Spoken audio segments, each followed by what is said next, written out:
juvenil. Entonces, como había dicho la doctora, pues vamos a empezar con una presentación de casos para que nosotros vayamos viendo lo que tenemos que ver en cada paciente, ¿verdad? Que la verdad es que no es poco común que veamos este tipo de casos en la emergencia. Entonces, para comenzar, tenemos a una paciente con iniciales WLNM, de sexo femenino, 10 años, 11 meses, originaria del Durazno, Chiquimula. El motivo de consulta de la nena era referida por médico particular por dolor y edema articular de 3 meses de evolución. La historia de la enfermedad era que el papá, o sea, refería que hace 3 meses inició con dolor en articulaciones metatarsofalángicas de pie derecho, asociado a edema y calor, de aparición súbita, intensidad alta, que le imposibilitaba continuar con sus actividades diarias y sin alivio. El papá refería que posteriormente se extendía a ambos tobillos, rodillas y muñecas, por lo que consulta a médico privado, quien receta betametasona y naproxeno, con lo que la paciente presenta mejoría por 25 días. Paciente continúa posterior a ello sin mejoría, con dolor que imposibilita marcha, por lo que el padre decide suspender medicamentos y buscar una segunda opinión. El segundo médico evaluó a la paciente y le realizó laboratorios con los cuales la decidió referir a nuestro hospital. Entonces, como antecedentes, perinatales, médicos, quirúrgicos, traumáticos y alérgicos, pues todo fue negado. Revisión por sistemas no refería y perfil social. Vivían 4 personas en una casa de 4 habitaciones. El piso era de tierra, no contaban con agua potable o drenajes y contaban con sanitario. Y las inmunizaciones estaban completas. Entonces, bueno, con lo primero que ustedes ven acá, de que le duró 3 meses de evolución el dolor, si quieren vamos a irlo asociando y les voy a enseñar los laboratorios con los que el médico la refirió. Entonces, tenía una hematología con blancos en 7.5 y una BS en 56.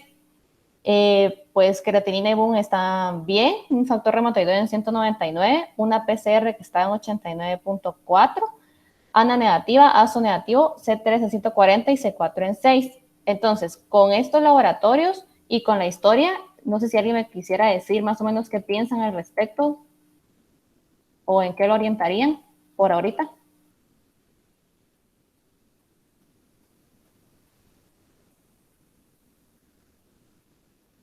Alguien que conteste, por favor, o yo les voy preguntando directamente. Pues el factor Claro que tú, reumatoideo está elevado. Ah, perdón, perdón. Sí, otra. Bueno, es que no yo escuché. realmente no sé si me escucha. Sí, Ah, bueno, que teniendo en cuenta que el factor reumatoideo está elevado, también los reactantes de fase aguda están elevados, pues podríamos, pues, como primera opción, podría pensar en artritis, o sea, una artritis reumatoidea pues infecciosa si la paciente hubiera cruzado con algún proceso infeccioso, por ejemplo, de vías respiratorias, eh, o una artritis reactiva también.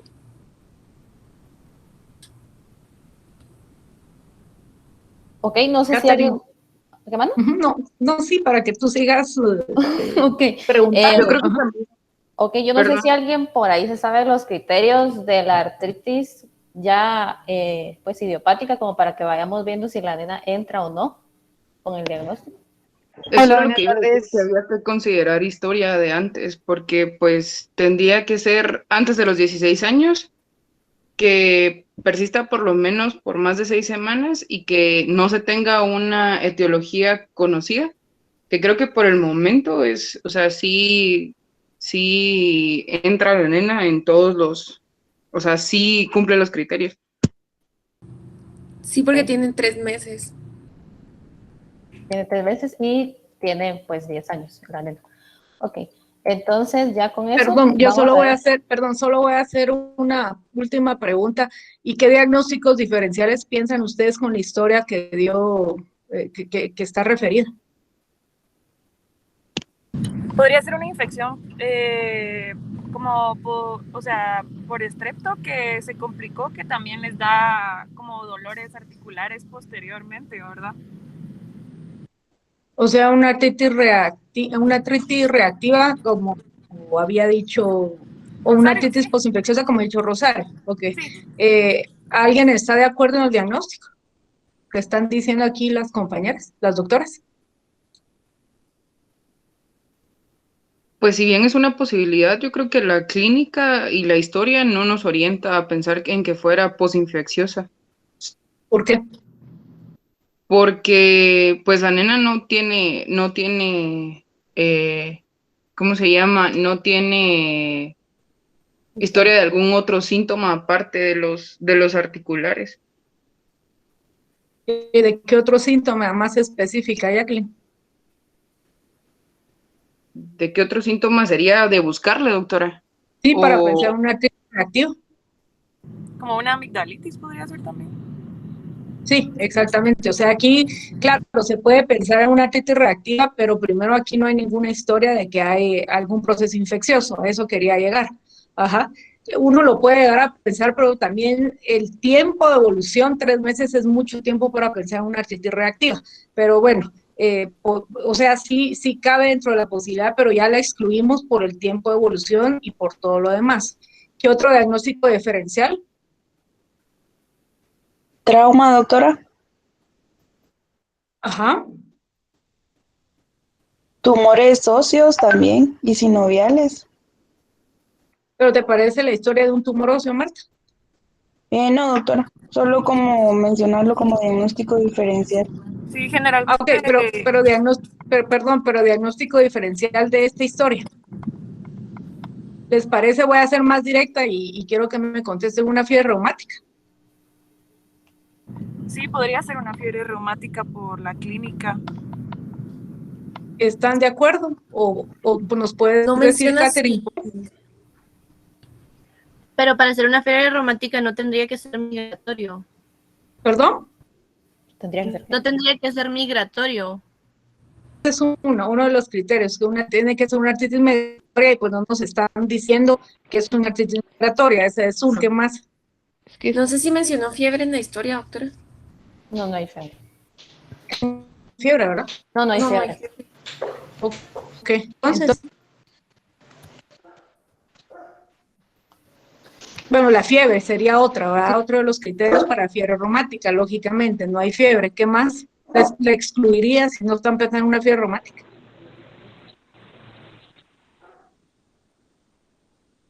Pues tal vez que también tendría que tener dolor tal vez en el pecho o que tendría que tener, a veces tienen dolor de garganta. Bueno, ajá, también buscamos ese cuadro posinfeccioso. exactamente, ¿verdad? Que tuviera, y específicamente, ¿cuál Igual, es la una etiología de la fiebre reumática? amigdalitis. El Ujú. estreptococo. Ujú. ¿Qué es streptococo? ¿Qué es streptococo, doctora? Es un beta hemolítico del grupo A. Del grupo A, El doctora. grupo A. Exactamente, ¿verdad? Porque hay un montón de streptococos. Entonces, el beta hemolítico del grupo A es el que produce la fiebre reumática. ¿Qué más? ¿Alguien que me conteste?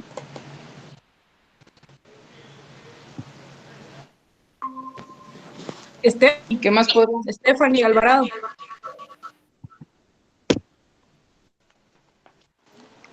Buenas tardes. Yo considero, doctora, que lo que ellos mencionaban, ¿verdad? Y que el estreptococo como causa infecciosa más frecuente. Perdón, hay mucho eco.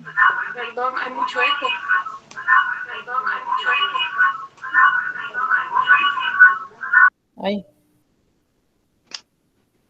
Perdón, se escucha un eco, ¿verdad? sí, doctor.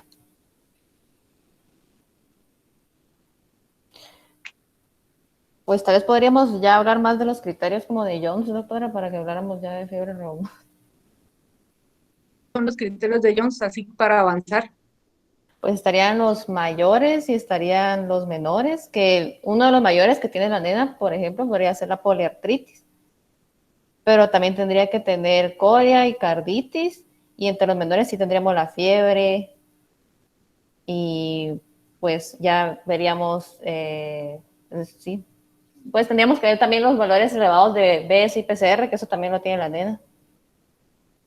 Ok, entonces váyanse a leer también fiebre reumática, que es uno de los temas, ¿verdad? Lógicamente ya no tiene fiebre reumática, pero pues hay que ir haciendo el ejercicio de los diagnósticos diferenciales, ¿verdad? Aquí, pues sí, pues, en una artritis reactiva podemos pensar, pero mucho tiempo de evolución, una fiebre reumática, ¿verdad? Hemos tenido muchos pacientes que los tratan así, pero aquí lógicamente no tenemos el antecedente, los criterios mayores de Jones, váyanse a leer lo que es carditis, y aquí hablando de la artritis, tiene que ser una artritis migratoria, en este caso no lo tenemos, más lo que decía de la corea, el eritema marginado y los nódulos subcutáneos son los mayores.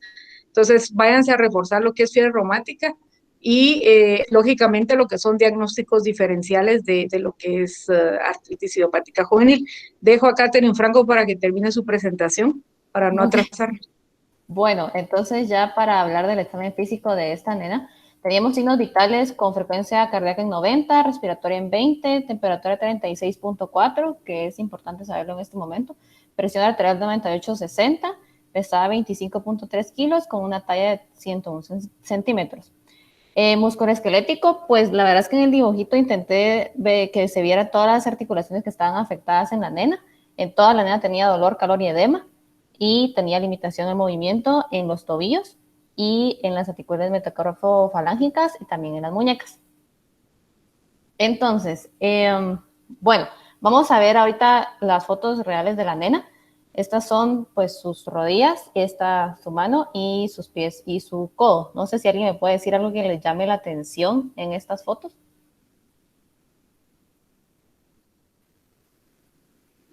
La tumefacción, Katy, que siempre está presente en las articulaciones que refieren los pacientes que tienen dolor. Sí, o sea, exacto. O sea, aquí realmente podemos ver que la nena en su rodilla izquierda, tal vez no es tan evidente, pero sí se ve que está bastante edematizada. Igual su mano, que sí se ve con bastante edema. En los pies no se nota tanto, pero en este codo sí podemos notar que la nena estaba limitada a la extensión y no podía estirarlo por completo porque tenía dolor. Entonces, ahora, según todo lo anterior, ¿qué laboratorio le solicitarían a ella para estudiarla?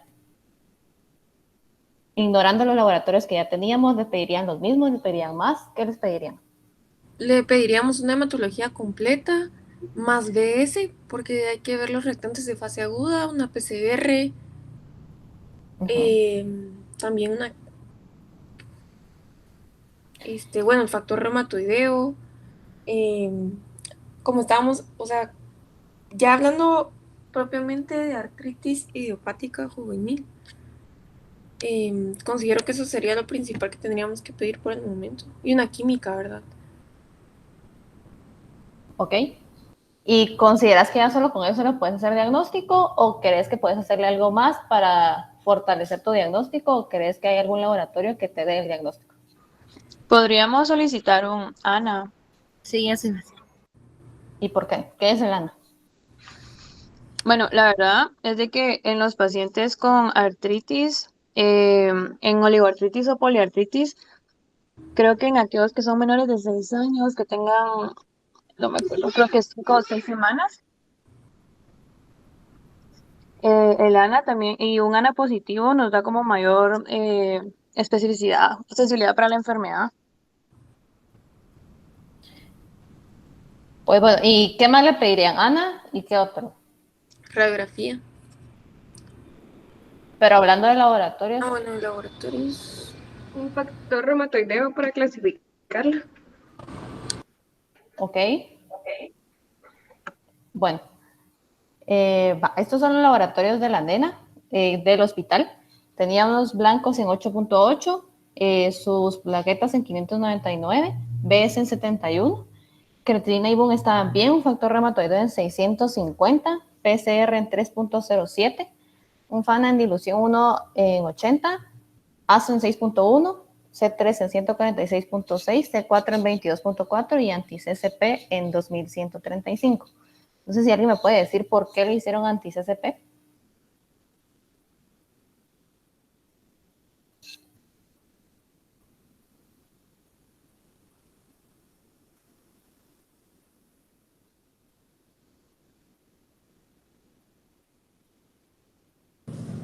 se encuentran elevados en la como reacción autoinmune que tienen al dañarse los tejidos o con la inflamación que está presente en las articulaciones.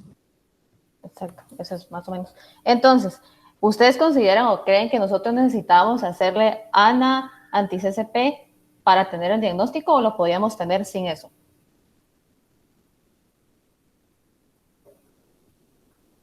Creo que podríamos tener la sospecha alta solo con la clínica y la historia de la paciente, pero nos apoyamos para darle el diagnóstico con los laboratorios y sobre todo para también, bueno, también con la clínica clasificar qué tipo de artritis idiopática cursaría la nena, ¿verdad?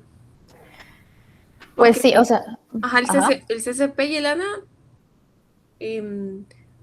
según le dice, se encuentran más altos en una artritis poliarticular. Y como la nena pues tiene una, o sea, sí tiene como más de 3 o 4 articulaciones afectadas. Sí, tiene un montón, la verdad. Sí. Ujú. Entonces, bueno, realmente pues vamos a ir viendo, pero pues sí podemos hacer el diagnóstico en un paciente con artritis idiopática juvenil sin hacerle estos últimos laboratorios. Sí es bueno que nosotros marquemos como los reactantes de la inflamación, pero básicamente con todos los síntomas que tenía la nena y con la inflamación y descartándole otras causas, podríamos hacer su diagnóstico. Entonces, estos son las radiografías de la nena, pues para continuar con el caso. No sé si alguien le ve algo a la radiografía y me quiere contar.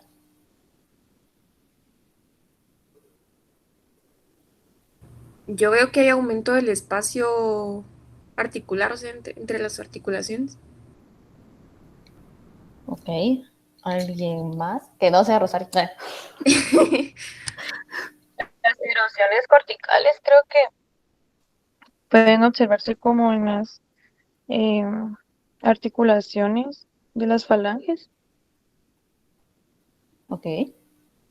Pues yo creo que siempre es bueno, como pues me enseñó a mí la doctora, que veamos la radiografía de afuera hacia adentro. También se ¿Ok? ve bastante edema en, o sea, en tejido blando, pues no necesariamente en la parte ósea, sino que se ve edema cabal interfalángico y en el carpo. Pues sí, así como nos enseñamos en las radiografías de tórax, primero tenemos que verle todo el tejido a los niños. Y cabal se ve el edema, pues, en todas estas partes. O sea, la nena sí tenía bastante edema en sus dos manos. Y aquí está el codo, que es cabal este codo que se ve con más edema en la foto. Entonces, este, pues, también tiene edema. Y aquí le vimos también osteopenia yuxtaarticular, que es en las articulaciones falángicas, en las interfalángicas. ¿Ok? Ya más adelante vamos a ver qué otros signos podemos tener en los pacientes con artritis idiopática juvenil. Katy, ¿Qué manda? perdón, esa osteopenia es la como pérdida de densidad que se Que ve. se mira en las interfalángicas, no, en las Oh, interfalángicas. thanks. Cabal proximal de vista. Ok. Bueno, ahora vamos a ver otro caso que también es bastante interesante, pero con ella, pues, hay un dato que es diferente, entonces para que lo veamos. Esta nena, pues, sus iniciales son MNPM, femenino, de 2 años 3 meses, de Patsicía Chimaltenango. La historia del motivo de consulta es dolor articular de 4 meses de evolución. La historia de la enfermedad es que la mamá refiere que hace 4 meses inició con dolor en tobillo derecho, asociado a edema y calor, de aparición súbita, intensidad alta, que le imposibilita continuar con sus actividades diarias sin alivio. Madre decide no automedicar y consulta a médico pediatra de la región, quien indica artritis séptica e inicia tratamiento antibiótico. Una semana después, paciente inicia con dolor, edema y calor en ambas rodillas, articulaciones interfalángicas, muñecas, codos y columna cervical, por lo que la madre reconsulta con el médico pediatra y en múltiples ocasiones le indica analgésicos, esteroides y antibióticos. Paciente continúa sin mejoría, con dolor que imposibilita marcha, por lo que madre decide suspender esteroides hace 20 días y buscar una segunda opinión. Entonces, los antecedentes, pues todos negados, solo la abuela materna es diabética, revisión por sistemas no refiere, perfil social, 10 personas en una casa de 6 habitaciones, piso de torta, no cuentan con agua potable y cuentan con sanitario y drenajes. Entonces, este caso es bastante parecido, la frecuencia cardíaca 105, respiratoria 26, temperatura 37, 118/65 de presión arterial, peso de 11.7 y talla de 81 centímetros. La nena, pues muy parecida a la nena anterior, tenía tomada la articulación del cuello, ambas muñecas, metacarpofalángicas, las 2 rodillas y los 2 tobillos. Esta es la nena, o sea, estas eran realmente sus rodillas cuando la nena llegó al hospital. Entonces, para pasarlo más rápido, los laboratorios del ingreso tenían 10.000 blancos, con plaquetas en, pues, 1.069, BS en 60, tenía PCR en 16.75, factor reumatoide en 9.36, FANA en dilución 1.80, ASO 5.57, C3 en 158 y C4 19.64 y anti-CCP en 2.2. ¿Qué piensan de este caso? Perdón, solo las plaquetas eran 1 millón, Sí, perdón, ¿verdad? De 1.69. plaquetas. O sea, 1.69, 10 a la 3. ¿Qué piensan de este caso?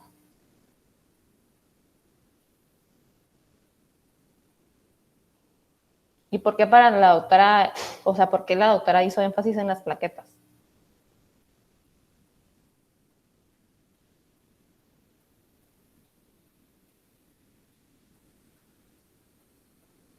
A ver, David Piedrasanta, ¿qué pensás? Rapidito. Hola, buenas tardes. Vamos a ver. Es que el aumento, la trombocitopenia también puede ser considerado como, de cierta forma, un reactante inflamatorio.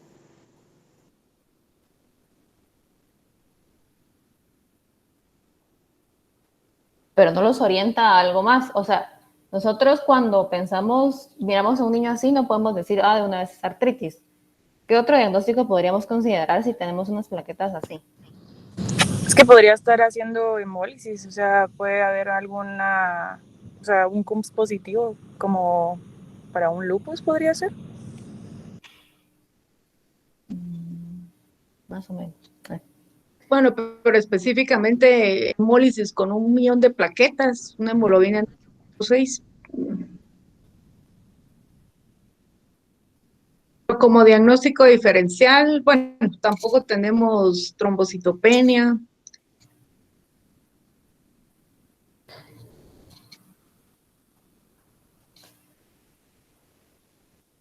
Si querés, continuamos, Catherine, por la hora. Bueno, la historia de esta nena es que como hallazgo incidental, nosotros le vimos esas plaquetas en 1 millón, entonces no podíamos iniciarle de una vez el tratamiento para artritis idiopática juvenil, a pesar de que toda la clínica nos decía que era eso, porque podíamos considerar que era una leucemia y que sus dolores podían ser secundarios a eso. Entonces, primero tuvimos que hacer una médula ósea, descartar otras causas y ya después le pudimos dar su diagnóstico.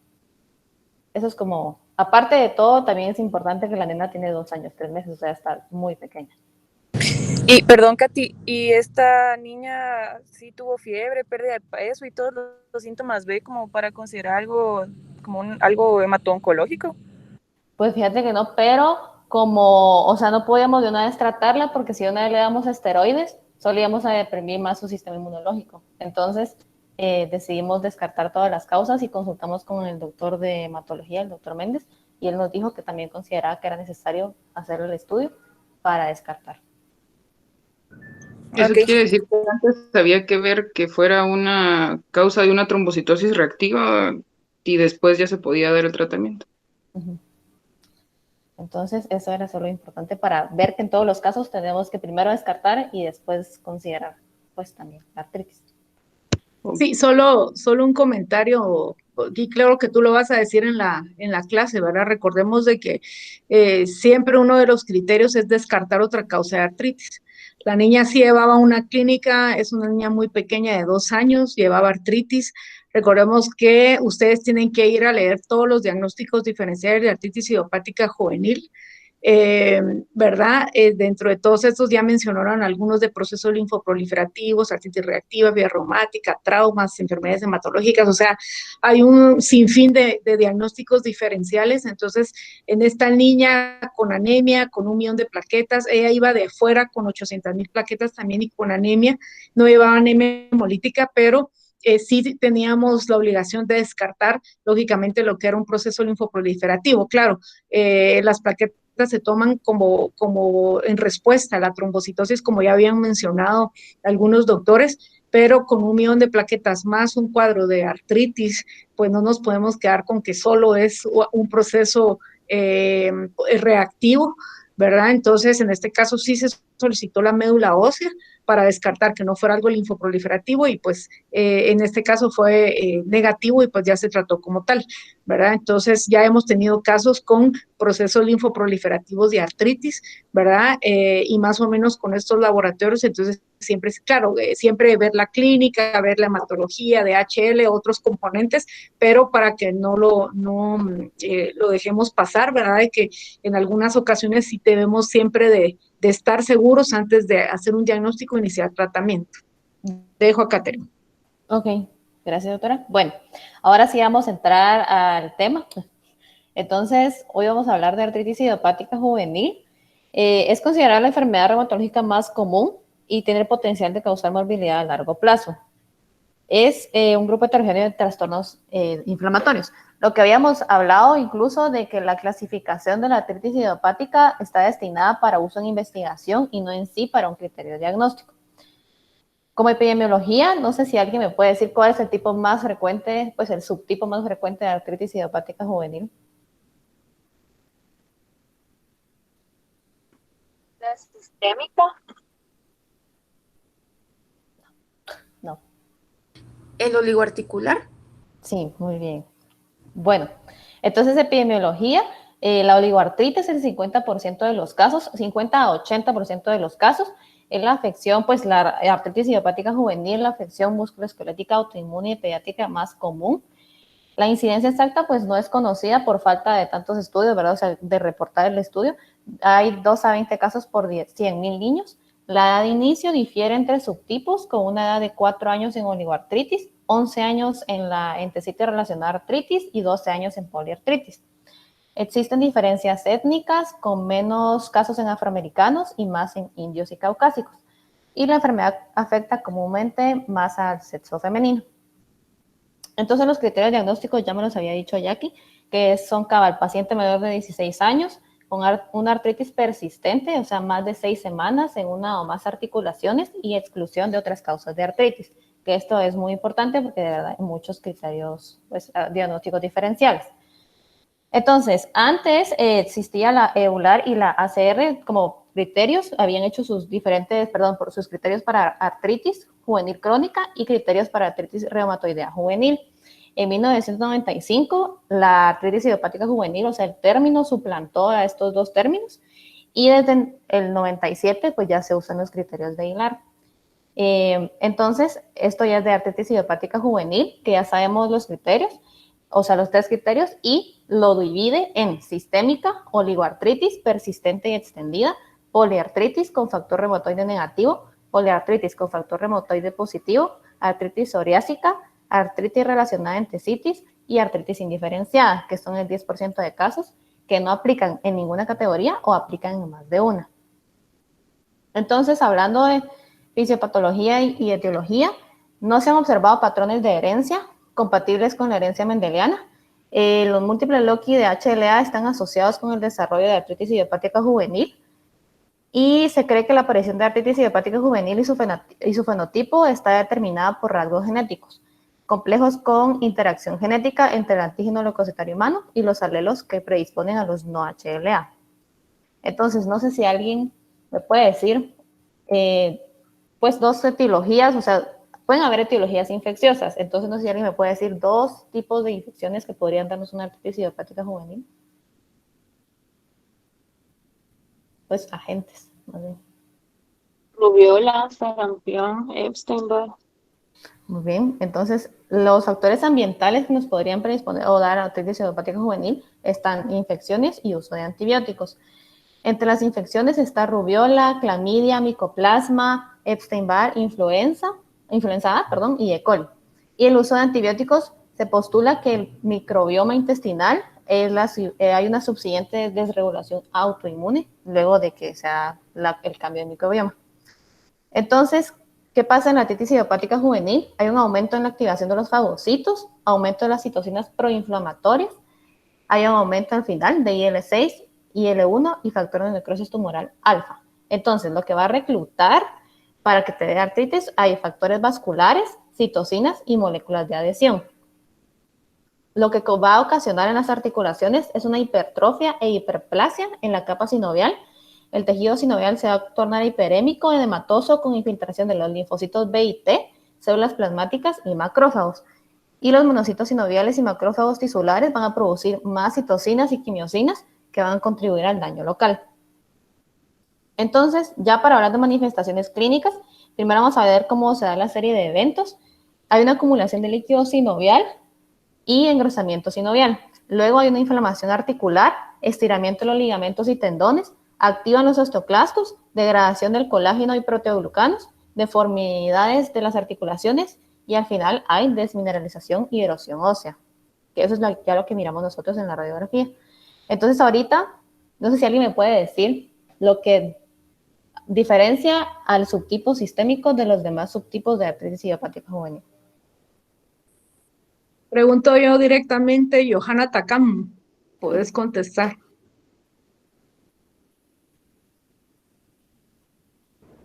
Sí, doctora. Tan chulo. Creo que es muy importante las máculas eritematosas, ¿verdad? Rosado salmón, que es muy característico de la artritis sistémica.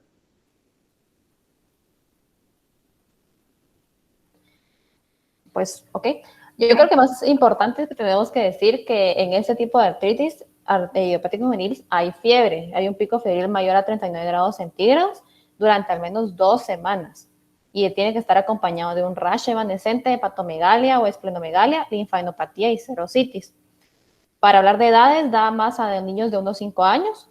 La clínica, como ya decíamos, está relacionada a sus criterios: picos febriles, cefalea, mialgias, dolor abdominal, serositis, linfadenopatías y rash. El diagnóstico se hace con artritis, fiebre y el rash. Y siempre hay que excluir otras etiologías. El tratamiento, AINES y metrotexate junto con esteroides, que ya vamos a ir hablando más de esto. Y los laboratorios, reactantes de fase aguda, neutrofilia, trombocitosis, anemia, alteración de las pruebas de función hepática y de la coagulación, factor reumatoideo y complemento pueden estar normal o elevado. El siguiente tipo es la oligoartritis, que es nuestro tipo más común. La definición: 4 o menos articulaciones afectadas en los primeros 6 meses, luego de descartar otras causas. Epidemiología: 50-80% de casos, es la forma más común, siempre predomina el sexo femenino. Diagnóstico: usualmente afecta a rodilla, tobillos y posteriormente a las manos. Y el tratamiento pues se basa básicamente en lo mismo, que le vamos a hablar después. Y laboratorios: ANA positivo en el 60-70% de casos y el factor reumatoideo negativo. Sí, perdón, solo complementando, la oligoartritis generalmente compromete grandes articulaciones, que es lo que dice ahí, rodillas y tobillos, ¿verdad? Pero también puede posteriormente, como menciona ahí Manu, y hablando de grandes articulaciones, cadera es una de las articulaciones que se afecta ya crónicamente. Entonces no vemos aquí, ¿verdad? Como única articulación cadera. Entonces, como primera posibilidad, un paciente que llegue con una historia de 1 semana, 15 días, con dolor en cadera, una artritis en cadera, debemos de pensar en otras posibilidades diagnósticas. Gracias. Luego, pues la poliartritis se puede dividir en 2, que es el factor reumatoide positivo y el factor reumatoide negativo, como ya habíamos dicho antes. En la negativa, la definición: 5 o más articulaciones en los primeros 6 meses con factor reumatoideo negativo. Epidemiología: entre 1 a 3 años y es más frecuente en el sexo femenino. Esta sí es de pequeñas articulaciones, interfalángicas, rodillas, tobillos y muñecas. El diagnóstico se da, como ya lo habíamos dicho en su definición. El tratamiento: AINES, metrotexate por un máximo de 6 meses y luego valorar e iniciar un inhibidor del factor de necrosis tumoral. Y los laboratorios pues serían los mismos, pero siempre incluir el factor reumatoideo, ¿verdad? Luego, perdón, antes de seguir hablando, ¿me puede decir Catherine Marroquín, qué es el factor reumatoide?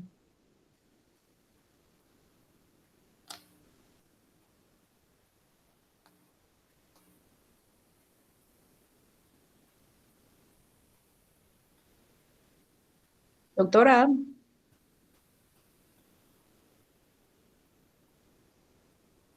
¿sí me escuchan? Sí, perdón, doctora, es que ando de turno. Ah, estás de turno. Sí, pero son proteínas más que todo producidas por el sistema inmunitario y pues son causadas por virus, bacterias y comúnmente pues es más frecuente que ataquen las articulaciones en los pacientes con artritis. Alguien que esté de acuerdo con la definición, porque todo el mundo pide factor reumatoide, pide C3, C4, FANA, ANA, ANCA y piden un montón de cosas, entonces que me digan qué es el factor reumatoide, por favor. El factor reumatoide es un anticuerpo IgM, doctora. Va contra la inmunoglobulina G. ¿Alguien que complete la definición? Es una globulina normal, doctora, presente en el suero prácticamente y más se afectan las poliartritis reumatoideas. ¿Alguien más, doctor? Es importante que ustedes sepan, ¿verdad? La definición de factor reumatoide, porque generalmente ustedes siempre andan ahí pidiendo factor reumatoide. Entonces, van a leer el concepto de factor reumatoide y entonces ya me dicen en la siguiente clase. Y también para qué se utiliza y en qué otras patologías puede estar presente el factor reumatoide. Por favor. Dejo a Catherine. Okay. Bueno, luego está la poliartritis con factor reumatoide positivo, que serían 5 más articulaciones, pero con el factor reumatoide positivo. Epidemiología, 9 a 13 años, más en sexo femenino. Clínica en pequeñas articulaciones, afecta a las cervicales. El diagnóstico, pues sería básicamente con la definición. El tratamiento, suelen requerir inhibidores de factor de necrosis tumoral y puede haber deformidad permanente. En los laboratorios, pues reactantes de fase aguda elevados, ANA, factor reumatoide en 2 mediciones con 3 meses de diferencia. Eso es importante para que realmente la podamos diagnosticar como tal. No podemos agarrarlo solo con un factor reumatoide elevado aislado. Luego está la entesitis relacionada a artritis, que son artritis o entesitis en 2 de los siguientes: dolor a la palpación de articulaciones sacroiliacas o lumbosacras, HLA-B27 positivo, comienzo en un varón mayor de 6 años, historia de artritis reumática en un familiar de primer grado, epidemiología de 10 a 13 años, más en hombres con antecedentes familiares. La clínica es entesitis, inflamación de los tendones o ligamentos donde se unen al hueso. Esa es la definición de una entesitis. Ahorita vamos a ver acá en esta imagen los lugares donde más nos puede dar las entesitis, que son los subrayados en rojo, que es la inserción del cuádriceps, del tendón del cuádriceps en la patela, en la inserción del ligamento infrapatelar en la patela y en la tuberosidad tibial. Esos son los lugares más frecuentes en donde los podemos ver. Y en esta imagen pues podemos ver los otros puntos donde nos puede dar entesitis. Entonces los laboratorios HLA-B27 positivo y el factor de reumatoide negativo. El HLA-B27 sí lo podemos hacer en el hospital, que es algo que yo no sabía antes, pero ahora ya sé, por si algún día lo necesitamos. Luego está la artritis psoriásica. Como definición, artritis y 2 de los siguientes: dactilitis, hoyuelos ungueales y psoriasis en familiar de primer grado. Epidemiología, 7 a 10 años, niñas se ven afectadas más que niños. Diagnóstico, se va a establecer con un niño con artritis crónica, también tiene psoriasis. La clínica, la artritis es asimétrica, involucra huesos largos y articulaciones pequeñas. El tratamiento, esteroides, metotrexate y AINES, y laboratorios, ANA y factor reumatoide que esté negativo. Entonces este es un cuadro ya como definición, por si algún día lo quieren ver, para la diferencia entre sistémica, oligoarticular y poliarticular. Para el diagnóstico... Perdón, Caterina, antes que se me olvide, y antes que avances, solo recordemos que la entesitis relacionada a artritis, esa clasificación es lo que antes, si ustedes escucharon, lo que es la espondilitis anquilosante juvenil. Ahora la nueva clasificación la clasifica como esto, como una entesitis relacionada a artritis, y lo que la diferencia de las demás, ¿alguien me puede decir qué diferencia de las demás, de esta variación de artritis de las demás?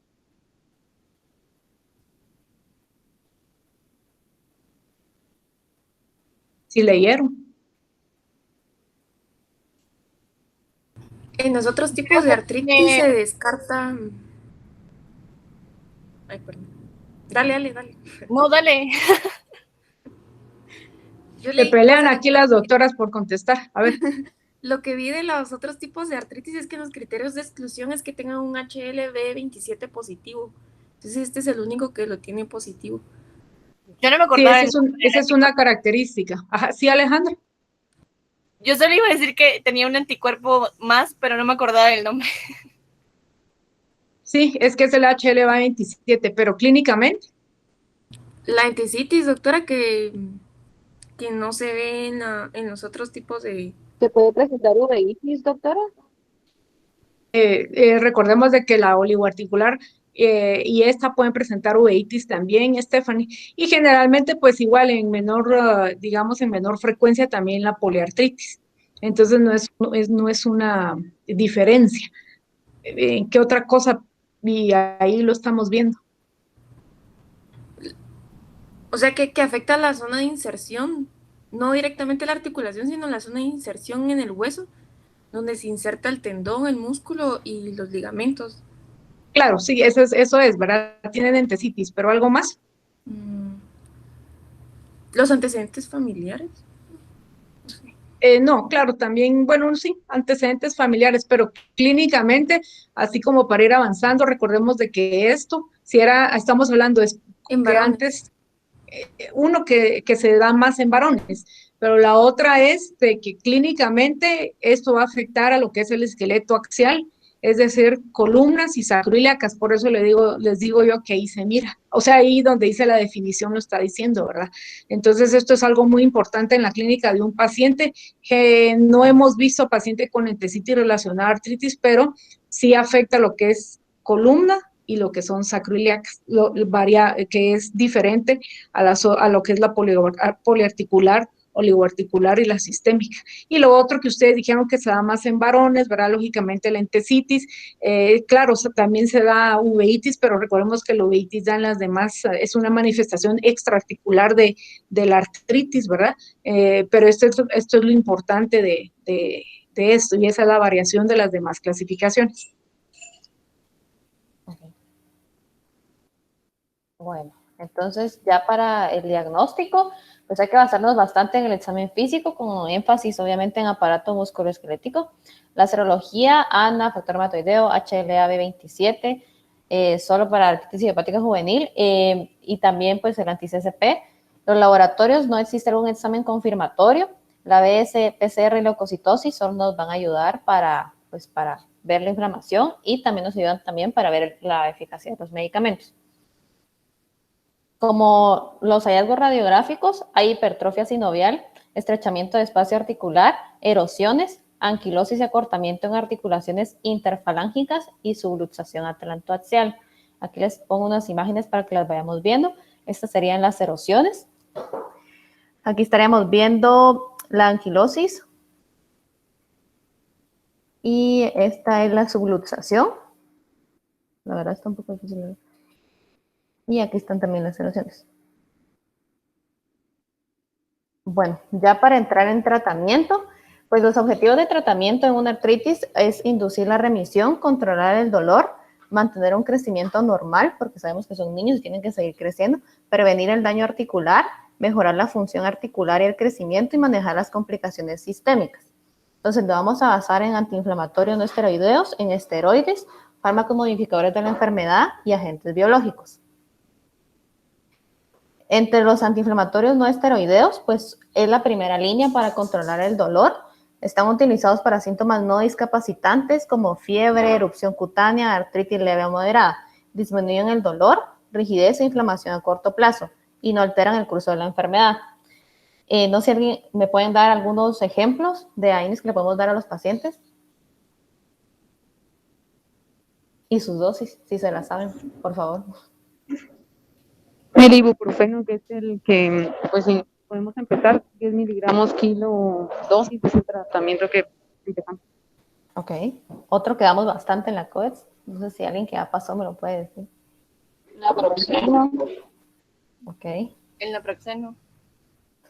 Entonces, sí, cabal ibuprofeno, 10 miligramos kilo cada 8 horas, naproxeno de 10 a 15 miligramos kilo día cada 12 horas, indometacina, 1 a 2 miligramos kilo día en 2 a 3 dosis. Es importante mencionar, ya que estamos acá, que si nosotros tenemos algún paciente y consideramos que puede tener artritis idiopática juvenil, es mejor que le tratemos el dolor y lo refiramos con la doctora para que ella realmente lo diagnostique antes de que nosotros nos pongamos a darle un esteroide, y mientras tanto pues le vamos a aliviar el dolor, que es lo que les está afectando más a los pacientes. Perdón, solo voy a hacer un comentario. Es importante lo que acaba de decir Catherine, ¿verdad? Por favor, aquí lo importante, y cuando ustedes como futuros pediatras, es no dar esteroides a los pacientes que tienen dolor articular. Nos dimos cuenta, creo que en el primer caso, en los dos casos que presentó Catherine, a los dos les dieron esteroides, a uno esteroide inyectado y no recuerdo, creo que a los dos se los inyectaron. Entonces, esto cambia totalmente el cuadro de un paciente con artritis porque lógicamente le va a quitar la artritis. El problema es cuando ya llega con uno, ya va a llegar con laboratorios alterados, y yo he tenido y hemos tenido pacientes en los hospitales y también en lo privado que se les están dando esteroides, y la verdad es que muchas veces han sido procesos linfoproliferativos. Entonces, es mejor, como dice Catherine, aliviar el dolor, que es lo que nosotros queremos hacer, aliviar el dolor. Son buenos antiinflamatorios estos, el ibuprofeno, el naproxeno, que es lo que damos generalmente en la consulta externa. Y un paciente que a ustedes les llegue por primera vez a la emergencia, si ustedes no están 100% seguros, ¿verdad? Si es una artritis idiopática juvenil, pues no es necesario correr rápido y decir, yo quiero ingresar a esta paciente con diagnóstico de artritis idiopática juvenil, sino, pues, bueno, puede ingresar como una artritis de estudio y ustedes poner sus impresiones clínicas y solicitarle algunos estudios que ingrese al encamamiento, y mientras tanto aliviar el dolor al paciente y dejarle ya sea ibuprofeno o naproxeno, o pues lo que nosotros tenemos en el hospital intravenoso, que es más fuerte, pues es diclofenaco. A mí no se usa diclofenaco realmente en niños, pero esto es lo que los alivia más rápido, porque hay pacientes que siguen muy sintomáticos. Pero aquí el mensaje es no dar esteroides a pacientes con artritis y pues dejar cualquier antiinflamatorio, y lo más importante, aliviar el dolor del pacientito. Ok, ahora vamos a continuar con los esteroides sistémicos. Pues dependiendo, ¿verdad? Vamos a considerar los pulsos de metilprednisolona, que son de 15 a 30 miligramos kilo día, máximo 1 gramo y durante 3 días, puede ser hasta 5 días. Prednisona, 1 o 2 miligramos kilo día, dividido en 1 o 2 dosis, a un máximo de 60 miligramos día. En poliarticular y oligoarticular activas, de 0.2 a 0.5 miligramos kilo día, y con fiebre y síntomas sistémicos, 0.5 a 1 miligramos kilo día.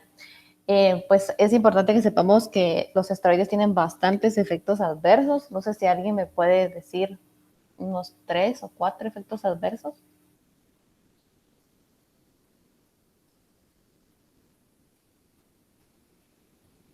Martita.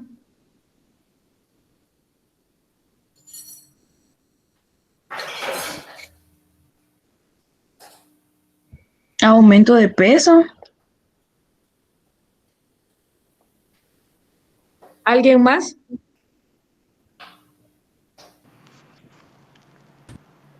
Puede haber también hipertensión, desmineralización ósea, ¿no? Creo. Puede haber glaucoma. Retraso en el crecimiento. Son 30 efectos secundarios de los esteroides. Entonces, Catherine Franco solo les preguntó 5, yo creo que hasta 5. Yo creo que todos los que pasan por reumatología saben que tienen que leer esteroides y, lógicamente, mecanismo de acción y efectos secundarios. Sí. Bueno, entonces es importante que sepamos que si un paciente reagudiza, hay que aumentar la dosis y hay que buscar minimizar la dosis y la duración de la terapia. En los libros, pues dice, de ser posible, la dosis de glucocorticoides debe mantenerse por debajo de 0.5 miligramos kilo por día y la duración inferior a 6 meses, pero pues cuando uno ya está en consulta externa y mira los casos, se da cuenta que muchas veces esto pues no es posible. Y luego están los fármacos modificadores de la enfermedad, que van a bloquear las citocinas inflamatorias, van a normalizar la función del sistema inmune, inhiben la síntesis de purinas y la replicación celular, y los agentes biológicos más eficaces son los que bloquean la interleucina 1 o la 6. Entonces tenemos metrotexate, leflunomida y sulfasalacina. El mecanismo de acción del metrotexate es un análogo del ácido fólico que va a inhibir la dihidrofolato reductasa con una dosis de 10 a 15 miligramos metro cuadrado por semana.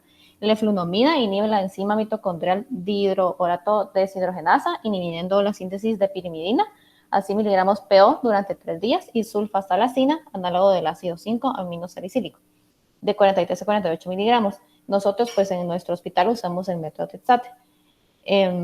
Los agentes biológicos, que son anticuerpos monoclonales, antagonistas de los Ay, perdón, Catherine, solo regresar a la anterior. No vi la dosis de sulfasalacina. Hay 43 o 48 miligramos encontré. Ah, sí, es de 30 a 50. Perdón, la leflunomida no la utilizamos mucho en pediatría. Aquí sería metrotexate, sulfasalacina. Tenemos también la hidroxicloroquina. Anteriormente teníamos la de penicilamina y las sales de oro, ¿verdad?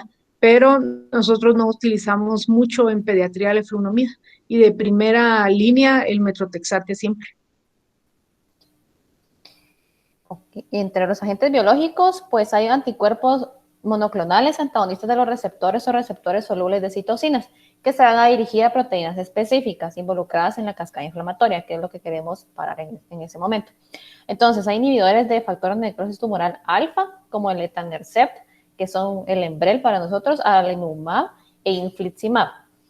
El adalimumab y el infliximab son anticuerpos monoclonales y el etanercept es un antagonista del receptor.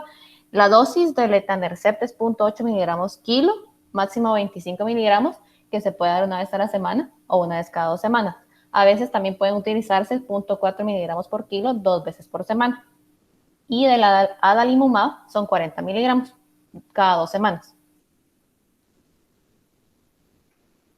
Otros agentes biológicos, pues podemos tener anakinra, que es un análogo del antagonista del receptor de interleucina 1, que es de 2 a 10 miligramos kilo día. Tocilizumab, que es un anticuerpo monoclonal dirigido en contra del receptor de interleucina 6, que es a 12 miligramos kilo por 2 a 4 semanas. Y rituximab, que es un anticuerpo monoclonal quimérico dirigido contra el receptor CD20 humano, presente solo en las células B, que su dosis es de 375 miligramos metro cuadrado semana por 4 semanas. Entonces, con todo lo que acabamos de ver, ¿qué tratamiento consideran ustedes que teníamos que darle a las 2 niñas? O bueno, a cualquiera de las 2 niñas. ¿Con qué empezaríamos y cuando ya mejore, qué le dejarían?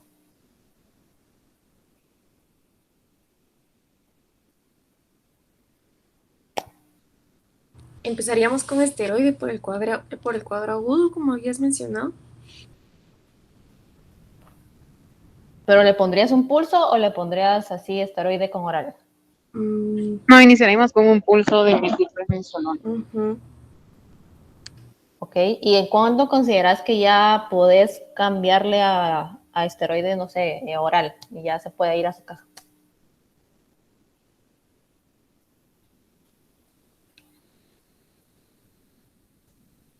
Realmente sí es progresivo porque va disminuyendo el edema, el dolor. Es un poco difícil el manejo del dolor, definitivamente, pero si se consideran, si se inician con dosis altas, ¿verdad? La dosis de esteroide y progresivamente se van disminuyendo. Sí, o sea, como, pues yo creo que no todos hemos pasado reuma, pero cuando uno ve en reuma, cuando uno los ingresan con pulsos de metilprednisolona, y mientras va disminuyendo el dolor y va disminuyendo la incapacidad y el paciente se va sintiendo mejor y ya pueden ir caminando, etcétera, uno ya considera que les puede dar su seguimiento con esteroides orales y ya poco a poco les va uno agregando el metrotexate, quitando el metrotexate. Entonces es de estarlos viendo cada cierto tiempo y controlándolo en los laboratorios, como habíamos dicho, para poder jugar pues con los medicamentos, ¿verdad? Entonces, Perdón, solo corrigiendo, en artritis recordemos que no dejamos pulsos de metilprednisolona. Generalmente si se ingresan sí dejamos metilprednisolona, pero de 1 a 2 miligramos por kilo. En lupus, generalmente, dependiendo que vamos a ver la clase de lupus, pues también hay sus indicaciones para pulsos de metil, pero en este caso, solo si se recuerdan, pulsos de metilprednisolona no administramos en pacientes con artritis de primera entrada. Si en consulta externa podemos diagnosticar, les dejamos prednisona vía oral de 1 a 2 miligramos por kilo también, y aunado a eso les dejamos metrotexate de 10 a 15 miligramos metro cuadrado, puede ser la dosis también hasta 20 miligramos metro cuadrado, y siempre le asociamos un antiinflamatorio no esteroideo, ¿verdad? Así van los 3 medicamentos juntos, ¿verdad? Y posteriormente, como dijo Catherine, pues ya dependiendo de la evolución del paciente, ver si ya no tiene dolor, el edema y el calor ha disminuido y el paciente pues ya puede caminar y movilizarse mejor, pues ya le damos, si en dado caso el paciente está ingresado, va a egresar. Siempre, lógicamente no es mágico esto, pueden ingresar con reactantes de inflamación elevados e irse también con reactantes de inflamación menos elevados, podríamos decir, y ya se le da seguimiento en consulta externa. Un paciente que es diagnosticado en consulta externa es lo mismo, se le va dando seguimiento siempre con los reactantes de inflamación, y de esa manera es con la clínica, con los reactantes de inflamación, con lo que los padres nos van diciendo, de esa manera es como nosotros vamos controlando la actividad de la enfermedad de estos pacientes, ¿verdad? Solo era como corrección. Gracias. Y para terminar, pues esta es nuestra paciente del segundo caso, que luego de eso ya leímos egreso porque pues ya podía caminar. No sé si alguien tiene alguna duda. Preguntas, comentarios. Yo solo quiero hacer un comentario así rapidito de lo que se habló. Solo recordemos que el FANA, perdón, porque Stephanie dijiste que el FANA era específico para el diagnóstico de artritis, si no estoy mal. Pero recordemos que no hay nada, ningún laboratorio, como mencionó Catherine, que nos haga diagnóstico de artritis, ni el factor reumatoide, ni el FANA, ni los anti-CCP. Los reactantes de inflamación tampoco hacen por sí solos diagnósticos, sino la clínica y los criterios clínicos. Un paciente menor de 16 años que tenga datos de artritis por más de 6 semanas, que se excluyan otras causas de artritis y que entra entre la oligo o sistémica, esa es la definición para hacer diagnóstico de artritis. Entonces, los criterios son clínicos y ya nos apoyamos en base a lo que encontremos en el paciente y nos apoyamos en los laboratorios. Recordemos que el anticuerpo antinuclear va más asociado a los pacientes, la literatura lo indica, en pacientes oligoarticulares, y va más asociado a pacientes que tienen uveitis. Para eso es el marcador de anticuerpo antinuclear, y el factor reumatoide que ustedes me van a decir, ¿verdad? Eso pues nos sirve, pues ya nos sirve de pronóstico, sí se los digo, pero tampoco es específico. De hecho, hasta 20% de los pacientes pueden llegar a tener un factor reumatoide positivo. Y pues como vimos, nos sirve también para clasificar, alguien por ahí dijo que servía para clasificarlo, y pues sí, ¿verdad? Vemos de que hay artritis con factor reumatoide positivo y hay artritis con factor reumatoide negativo, ¿verdad? Esto pues básicamente pues no es receta de cocina, como dijo Catherine, los libros dicen una cosa, los que han pasado por reumatología se han dado cuenta que es otro mundo y diferente al manejo que se dice en los libros, porque algunos libros nos van diciendo cómo disminuir el esteroide, pero realmente esto va a depender de la clínica del paciente, de lo que el médico observa, de lo que el padre nos indique y de los laboratorios que nosotros tengamos, ¿verdad? Entonces aquí lo importante es de que ustedes sepan identificar, alivien el dolor del paciente y refieran rápidamente al paciente, porque esto va a mejorar lo que es el pronóstico de una artritis y mejorar la calidad de vida del paciente, pues para darle, valga la redundancia, pues una mejor vida al paciente en la edad adulta, ¿verdad? No sé si hay alguna pregunta o comentario que quieran hacer. Doctora, yo tengo una duda. En cuanto al seguimiento de estos pacientes o recaídas, ¿qué tan común son recaídas? ¿Cada cuánto se le da seguimiento? Sí, doctor. Aquí, bueno, los que han pasado por reumatología, un paciente de primera vez, si lo tenemos ingresado, generalmente lo citamos a los 15 días o las 3 semanas para ir viendo la evolución del paciente. Básicamente yo le hago también para ver el apego al tratamiento, porque esto depende mucho del apego al tratamiento que también tenga el paciente. Entonces, si vemos y lo citamos siempre con sus reactantes de inflamación, su hematología, su química, para ver el seguimiento seguimiento con la BS y la PCR. Si el pacientito en 15 días o 3 semanas va bien, yo no modifico tratamiento hasta dentro de un mes. Si es un paciente aquí, pues depende también de dónde vengan, porque si un paciente viene de Petén, no lo voy a citar en 15 días, pues lo vemos en un mes, vemos que el paciente ya viene mejor con su clínica, viene ya pues controlado de su artritis, los reactantes de inflamación mejor, entonces le voy dando seguimiento cada mes. Y el seguimiento aquí, como te digo, es con los reactantes de inflamación y la clínica del paciente. Claro, existen, por ejemplo, hay unos cuestionarios que se llama CHAC, que es el cuestionario para ver la calidad de vida del paciente, que con eso también uno le puede dar seguimiento a estos pacientes, y también existen unas como tablas que se llaman de ACR30, ACR50, ACR70, que son otros como parámetros que uno debería de utilizar, pero realmente en consulta externa es un poco difícil, porque los que han pasado por reumatología, el tiempo, y son pacientes bastante complicados que de por sí ya llevan tiempo, y a hacer estos cuestionarios creo yo que nos tardaríamos muchísimo sacando la consulta. Entonces, básicamente es por la clínica, los reactantes de inflamación, es el seguimiento, y ya cuando están controlados se les puede dar cita hasta cada 2 o 3 meses, siempre con sus pruebas hepáticas por el metrotexate y pruebas renales por los antiinflamatorios no esteroideos y glucosa por los esteroides, ¿verdad?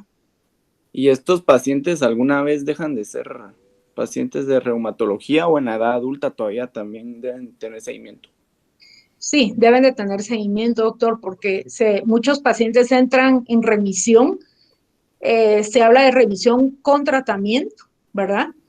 Y remisión es decir, de que no tenga ninguna articulación afectada y reactantes de inflamación dentro de parámetros normales, y existen algunas escalas para ver lo de la remisión, y existe la remisión sin tratamiento, ¿verdad? Es decir, sí tengo pacientes, son pocos los que tengo en remisión sin tratamiento, pero sí tengo algunos, y se dice que estos pacientes que entran en remisión, ¿verdad? O los pacientes que han tenido artritis idiopática juvenil, como da la definición, más o menos entre un 20 a 30% de estos pacientes van a llegar a tener la variedad de artritis reumatoide del adulto. Recordemos que la diferencia entre una artritis reumatoide juvenil y la del adulto es que los adultos tienen mayor erosión ósea, tienen mayor deformidad. Los que han pasado en reumatología se han dado cuenta que los pacientes con artritis muchas veces parecen que no tienen artritis y andan ahí brincando y todo lo demás. Claro, los pacientes ya crónicos que tengo en la consulta externa ya tienen más manifestaciones de hipertrofia, algunos con algunas deformidades, pero no se mira tanta deformidad. Entonces, estos niños sí, generalmente yo ya tengo algunos pacientes que los he trasladado al área de adultos y que no han entrado en remisión. Y de hecho, algunos pacientes que sí han entrado en remisión, sí tienen que tener el control por lo mismo que ya mencioné. Ok, gracias. Yo tengo una pregunta, perdón. Sí, mi pregunta es, yo sé que hay algunos tipos de artritis que están más relacionados a uveitis, pero mi pregunta es, a todos los pacientes que presenten o una oligoartritis o una artritis sistémica o pues una con entesitis, ¿a todos los tamizamos para uveitis o hay algún tipo que sí y otros que decidimos no? Sí, por ejemplo, la literatura es muy específica. La oligoartritis es la que tiene más asociación con uveitis y FANA positivo, que era lo que yo les mencionaba, ¿verdad? Si ustedes me preguntan a mí cuántas artritis oligoarticulares tenemos, y de hecho, pues tú pasaste, Jacqueline, no tenemos muchas artritis oligoarticulares o monoarticulares, son muy pocas. Generalmente tenemos más poliarticulares y con factor reumatoide negativo. Y la mayoría, recordaste también, de artritis no tienen uveitis, pero todos los pacientes, en este caso, poliarticulares, oligoarticulares, sistémicos y entesitis, relacionada a artritis y las psoriásicas, bueno, toda la clasificación deben de ir a oftalmología, porque es una de las manifestaciones extraarticulares que está descrita en pacientes con artritis idiopática juvenil sistémica. Y pues lo hacemos en la consulta externa, ¿verdad? Aquí lo curioso es de que yo no tengo, son muy pocas, contaditas las artritis idiopáticas juvenil que tengo con uveitis. Y más adelante vamos a ver una clase de uveitis, ¿verdad? La mayoría de uveitis que tenemos en consulta externa son idiopáticas, ¿verdad? Pero regresando a artritis, sí tienen que ir todos a oftalmología, Jacqueline. Ah, ok. Y doctora, una pregunta. ¿Hay posibilidad de que al inicio del diagnóstico o sea, la evaluación oftalmológica sea negativa? ¿Y cuál es la indicación para hacer un control? ¿O si llevamos controles anuales a pesar de que la primera o la activación haya sido negativa? Sí, hay que llevar control, ¿verdad? Es decir, claro, un paciente que no haya tenido uveitis en un principio con artritis, sí la puede llegar a desarrollar durante el transcurso del tiempo y es por eso que tienen que seguir teniendo su seguimiento. Puede ser anual el seguimiento o puede ser 2 veces al año. De hecho, sí existen unas tablas en oftalmología, unas tablas, ¿no?, de artritis donde mencionan, y esas las pueden buscar porque mencionan el seguimiento de los pacientes que tienen artritis idiopática juvenil y que tienen un factor antinuclear positivo. Eso sería una, ¿verdad? Estos pacientes que tienen uveitis y FANA positivo, sí mencionan que tienen que ir, si no mal recuerdo, cada 3 meses a evaluación por oftalmología por el riesgo que está descrito en la literatura que pueden llegar a desarrollar como más frecuentemente uveitis. O sea, si este parámetro anticuerpo antinuclear nos sirve como para esto, y de ahí pues nos van indicando en ese cuadrito de las evaluaciones oftalmológicas cada cuánto hay que referirlos, pero generalmente en la práctica 2 veces al año yo los envío, 1 vez al año, y muchas veces, ¿verdad?, si ya encuentran, si tienen glaucoma, porque recordemos que el glaucoma también puede ser secundario al uso de esteroides, o si ya tienen alguna otra complicación, pues los mismos oftalmólogos van dando el seguimiento y las citas más frecuentes a estos pacientes. Ok. Gracias, doctora. Doctora, perdón, una pregunta.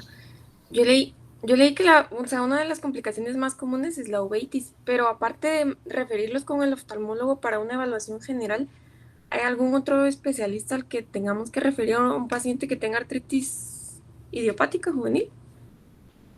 Sí, mira, de principio hay que ver, porque como mencionaron, el tratamiento es multisistémico y en la mayoría de enfermedades reumáticas el tratamiento es multisistémico, ¿verdad? Perdón, multidisciplinario, perdón. Es decir, depende de las complicaciones que el paciente vaya teniendo, así se van refiriendo a las diferentes subespecialidades y ustedes lo han visto en la consulta externa. Por ejemplo, un paciente con artritis idiopática juvenil, lógicamente, de por sí ya la enfermedad, si está activa, el niño no va a tener un crecimiento normal, y eso ustedes como pediatras, como futuros pediatras, ustedes lo tienen que ver, ¿verdad? De hecho, nosotros en consulta externa, de alguna manera vamos viendo cuando nos da tiempo, ¿verdad? Siempre los medimos y algunas veces vamos sacando ¿cómo se llaman? El peso talla y todo esto, ¿verdad? Entonces, si en algún momento vemos, y sumémosle, perdón, que los esteroides también van a... uno de los efectos secundarios también es inhibir la placa de crecimiento, entonces no van a tener una velocidad de crecimiento normal, entonces ahí es donde nosotros podemos acudir, por ejemplo, a endocrinología, ¿verdad? Entonces, así es como sucesivamente, por ejemplo, si tienen muchas, ¿cómo se llama?, deformidades, los podemos referir a ortopedia, cirugía de mano, y también por las complicaciones que estos pacientes pueden tener por el uso secundario de esteroides. Hemos tenido pocos pacientes, pero los hemos tenido, por ejemplo, con osteopenia, con osteoporosis, que han tenido fracturas por aplastamiento, pues van también a cirugía de columna. Otros pacientes, pues también los hemos referido a nutrición. Por el uso de metotrexate hemos recurrido también a gastroenterología, ¿verdad? Porque tienen pruebas hepáticas alteradas.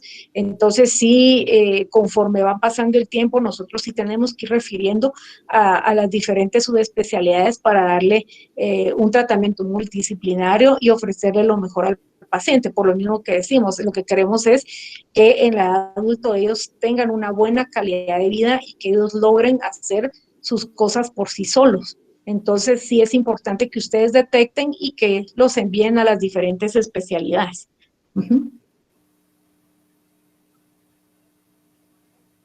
Gracias, doctora.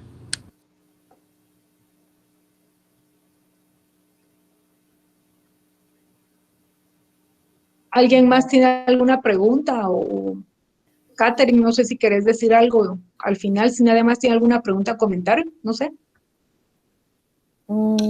Pues tal vez solo que cuando uno está en consulta externa en la emergencia, pues estos casos sí llegan, y uno cree que no van a llegar, pero sí llegan. Entonces, pues a veces la doctora obviamente no va a estar disponible todo el tiempo. Entonces, como para que sepamos bien, solo tal vez los criterios para atender la sospecha y aliviar el dolor en lo que podemos consultar con la doctora. Yo creo que eso es como lo más importante. Bueno, entonces si no hay ninguna otra pregunta o comentario, yo creo que quedamos por terminada la primera clase de reumatología y pues gracias Catherine, ¿verdad? Porque pues tratamos la manera de hacerlo más interactivo y creo que sí se logró. Yo espero de que para la siguiente clase pues traigan el tema leído. Esta va a ser la dinámica que vamos a utilizar. El objetivo de esto, como les digo, es que ustedes hagan el ejercicio mental de los diagnósticos diferenciales, porque son casos, lo traté de hacer con casos, ¿verdad? Por el hecho de que ustedes están en la emergencia, están en consulta externa, ¿verdad? Ustedes ya son residentes de segundo año de pediatría, no son externos, no son internos, entonces también ya tienen que tener un criterio clínico, ¿verdad? Un juicio para hacer todo esto y el ejercicio, ¿verdad? De las impresiones clínicas, diagnósticas, que creo que esto es el objetivo también de las clases y lógicamente que ustedes aprendan. Entonces, muchísimas gracias. No sé si el doctor Montiel quiere decir algo. No, solo agradecerle, Claudia, de verdad que una clase con una dinámica muy, como usted acostumbra, ¿va? Y que les dejó mucho. Yo les sugiero, jóvenes, que realmente lean. La doctora pregunta más allá de las cosas sencillas, pero siempre les pregunta cosas justas. Así que no es cuestión de estarse memorizando las cosas, sino que razonando. Le agradezco mucho, de verdad, Claudia, y les deseo buenas noches a todos. Gracias, doctor, y buenas noches, y gracias, Catherine Franco. Gracias, doctora. Muy bien, gracias. Gracias, doctora. Gracias, Katy. Gracias, feliz Buenas noches, adiós. Gracias, doctora.